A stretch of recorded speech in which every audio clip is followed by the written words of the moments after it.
This is part 2 of my final exam project. I'm supposed to talk about what I've learned regarding the Spanish-speaking culture. Some new countries that I've learned about were Puerto Rico, Spain, Costa Rica.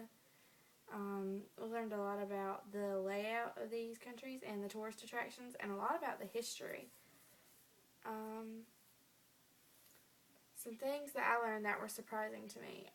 It was surprising to me that Puerto Rico was a commonwealth. I didn't really know that it went with like the U.S. kind of. I knew that people always included it, but I thought it was just a attachment thing. Like Hawaii, it's not really part of the continental U.S., but it's legally part of the U.S., you know. I didn't realize that it was that connected. Also, I didn't know about the Mexican markets, like the open air markets, that you could go in and just bargain. I thought that was really interesting, and that there's a lot of handmade items because, you know, most America, there's a lot more store-bought things. Also, the open air market where it was on the water and you could float around and buy items, I thought that was the coolest thing. I really want to go visit that. Okay, some similarities between Spanish-speaking culture and my culture were, the coming of age party, the quinceañera for 15-year-olds in Spanish. I thought that was really, really similar to the sweet 16s that people in the English-speaking culture have. And so I thought that was kind of a common thing.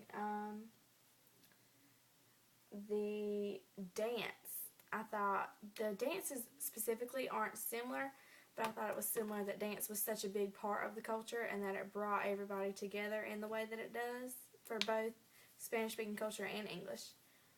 Okay, some differences in our cultures are the food. That is a big one. Spanish food has a lot more spice and zest to it. There's also, you know, the stereotype, there's a lot of beans and flour and corn. And like chicken and beef, it's very based on those few common items, just different mixtures. The colorful transport I thought was also kind of different, that in Latin American countries they have really good public transportation and that's what most people use, and it's all colorful and decorated and stuff, and like I feel like in English cultures that is discouraged because it's like messing up public property. But in Latin American countries, they want it to be colorful and bright for everyone. Okay,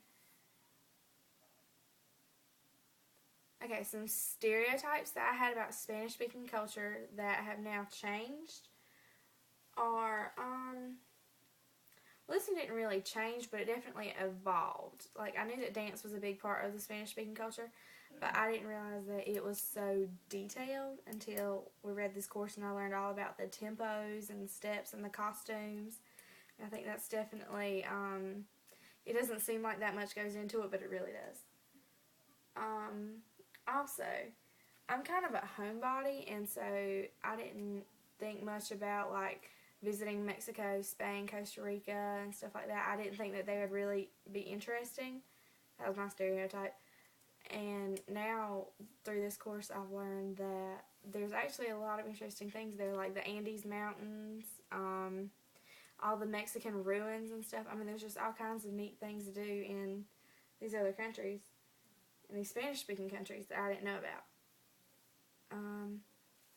That's it.